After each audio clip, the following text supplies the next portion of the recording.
Jam. That Harbor Freeway south through the downtown area, it can simply become unbelievable. Last Friday evening, I was sitting there motionless behind a wall of red taillights. There wasn't even first gear movement, as masses of exhaust fumes grayed the evening air. Engines overheated, and there was the smell of a clutch burning out somewhere.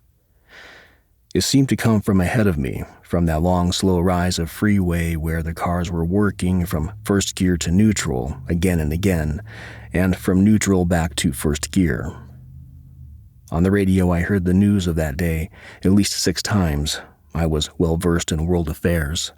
The remainder of the stations played a thin, sick music. The classical stations refused to come in clearly, and when they did, it was a stale repetition of standard and tiresome works. I turned the radio off. A strange whirling began in my head. It circled behind the forehead, clockwise, went past the ears and around to the back of the head, then back to the forehead and around again.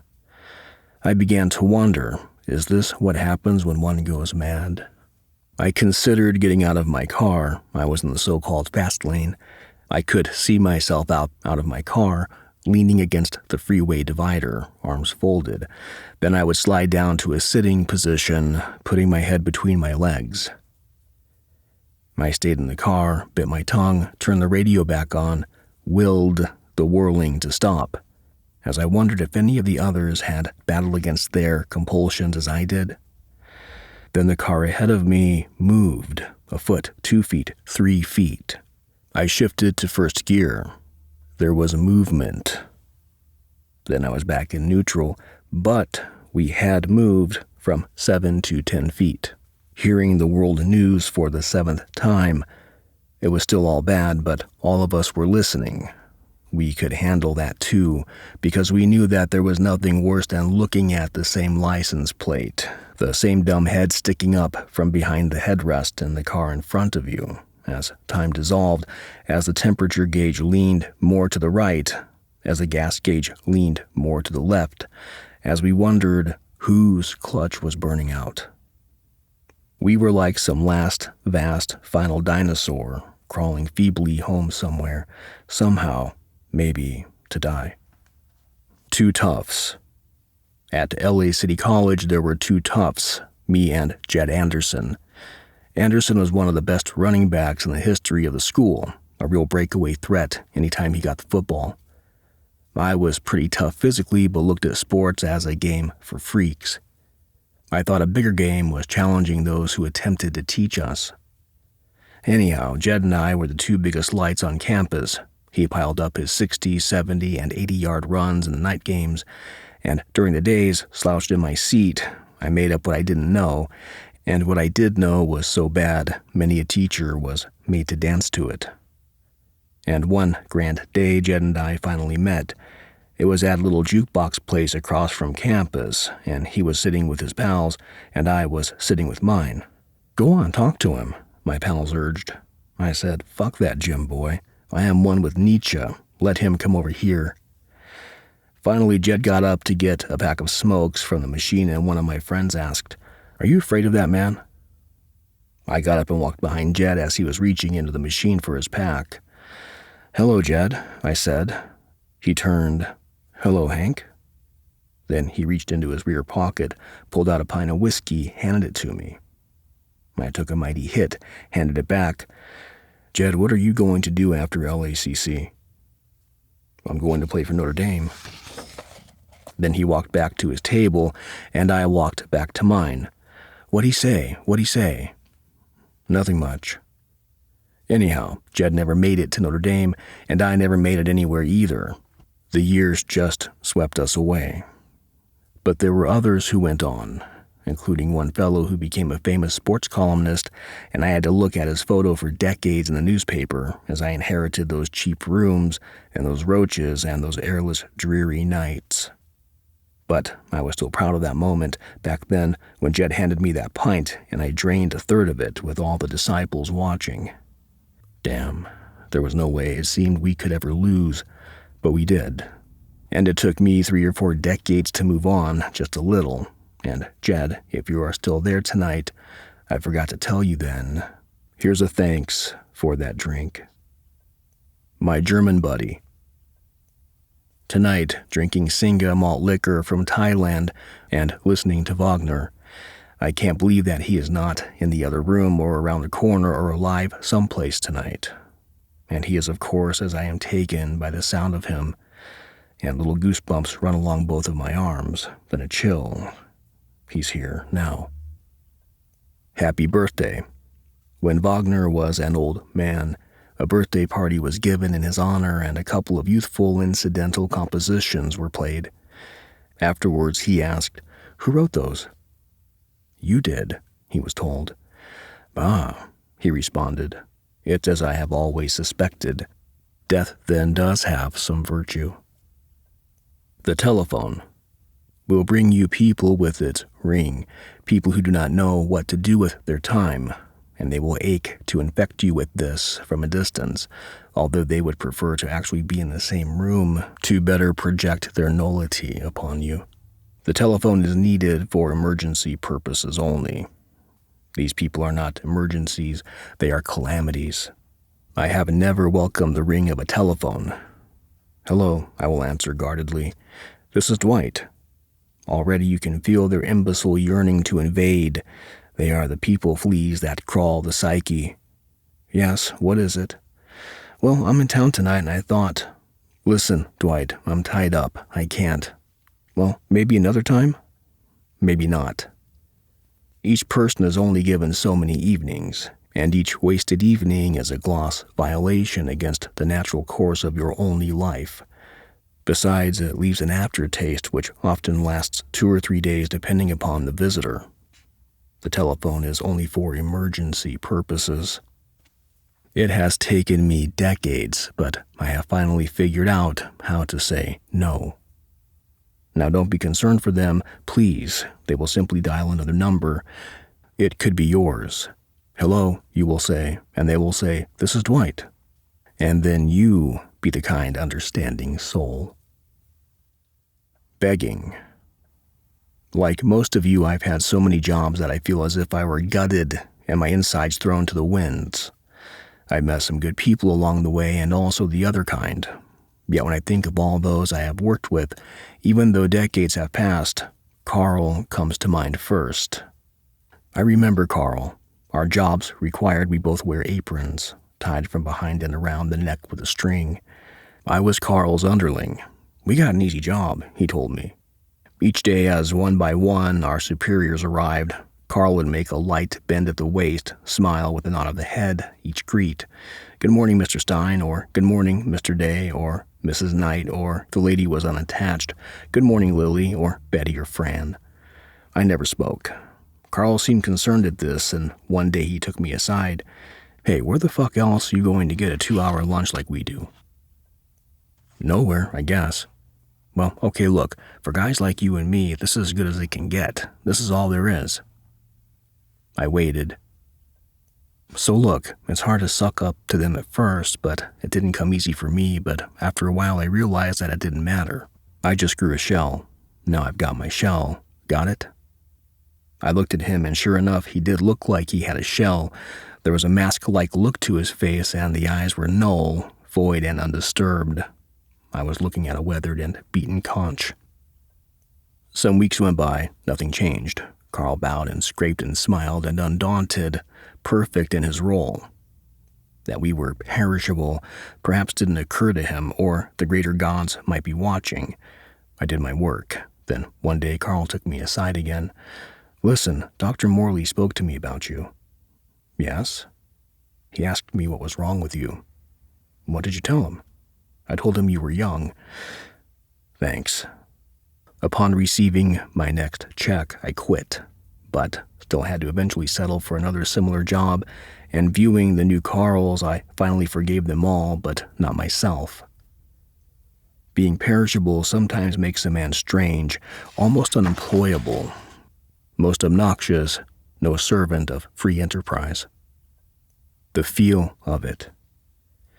A. Huxley died at 69, much too early for such a fierce talent, and I read all his works, but actually Point Counterpoint did help a bit in carrying me through the factories and the drunk tanks and the unsavory ladies.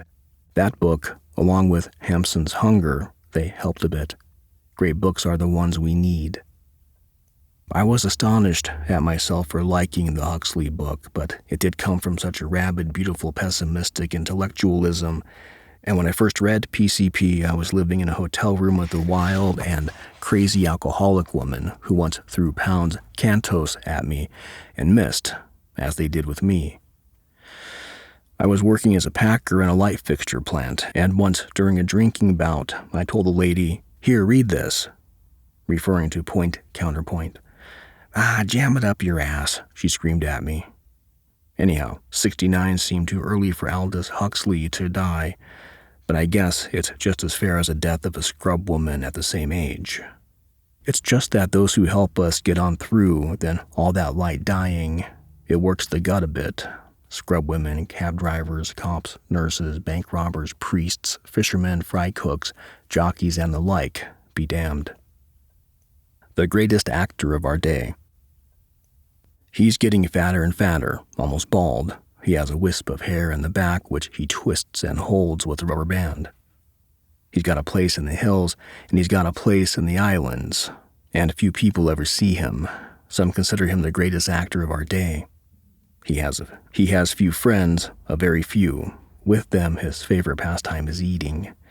At rare times he is reached by telephone, usually with an offer to act in an exceptional, he's told, motion picture. He answers in a very soft voice, "Oh, no, I don't want to make any more movies." "Can we send you the screenplay?" "All right." Then he's not heard from again. Usually what he and his friends do after eating, if the night is cold, is to have a few drinks and watch the screenplays burn in the fireplace.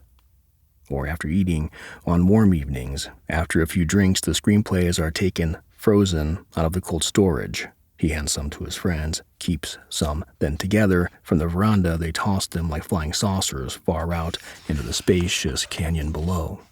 Then they all go back in, knowing instinctively that the screenplays were bad. At least he senses it, and they accept that. It's a real good world up there, well-earned, self-sufficient, and hardly dependent upon the variables.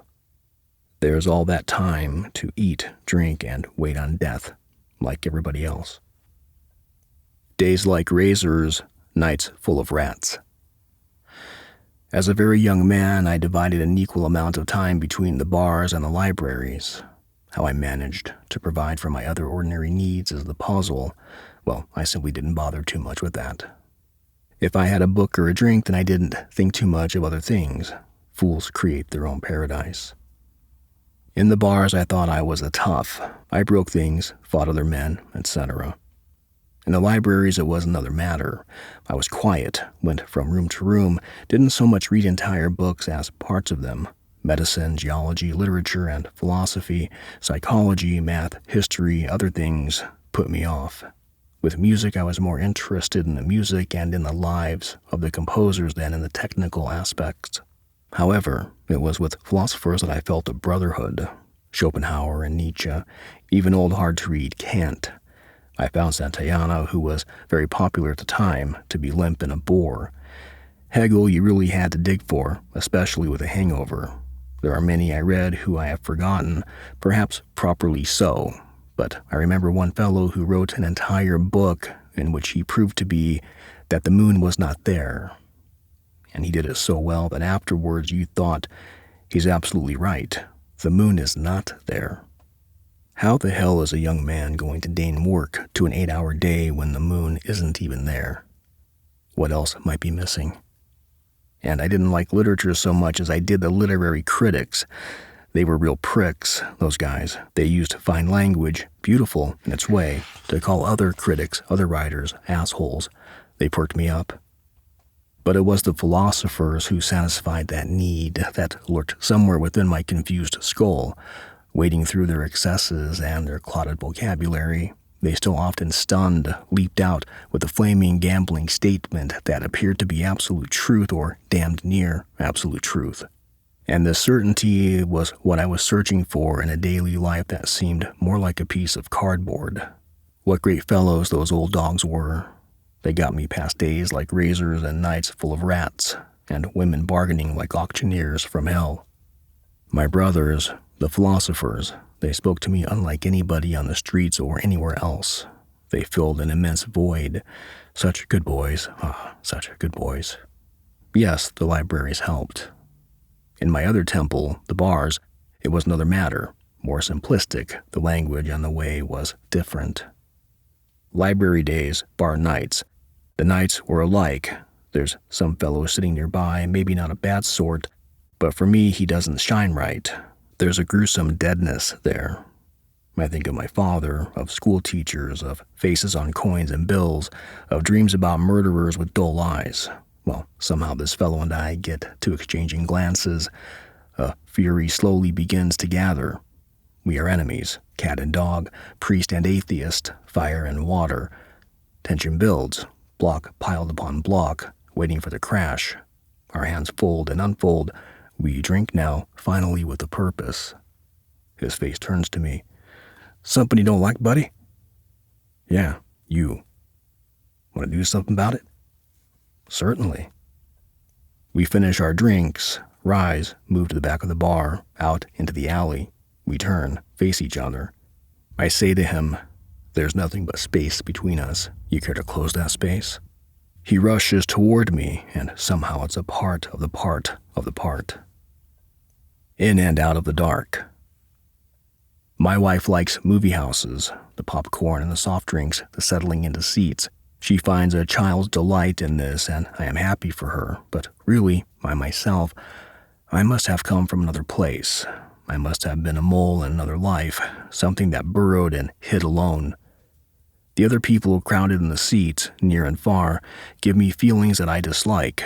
It's stupid, maybe, but there it is. And then there's the darkness, and then the giant human faces, bodies that move about on the screen. They speak and we listen. Of 100 movies, there's one that's fair, one that's good, and 98 that are very bad. Most movies start badly and steadily get worse. If you can believe the actions and speech of the characters, you might even believe that the popcorn you chew also has a meaning of sorts. Well, it might be that people see so many movies that when they finally see one not so bad as the others, they think it's great. An Academy Award means that you don't stink quite as much as your cousin. The movie ends and we are out in the street, moving toward the car. Well, says my wife, it wasn't as good as they say. No, I say, it wasn't. There were a few good parts, though, she replies. Yeah, I answer. We are at the car, get in, then I am driving us out of that part of town. We look around at the night. The night looks good. You hungry? She asks. Yes, you? We stop at a signal. I watch the red light. I could eat that red light. Anything at all to fill the void. Millions of dollars spent to create something more terrible than the actual lives of most living things. One should never have to pay an admission to hell. The light changes and we escape. Forward. Be kind. We are always asked to understand the other person's viewpoint, no matter how outdated, foolish, or obnoxious. One is asked to view their total error, their life waste with kindliness, especially if they are aged. But age is a total of our doing. They have aged badly because they have lived out of focus. They have refused to see. Not their fault? Whose fault? Mine? I am asked to hide my viewpoint from them for fear of their fear. Age is no crime, but the shame of a deliberately wasted life among so many deliberately wasted lives is.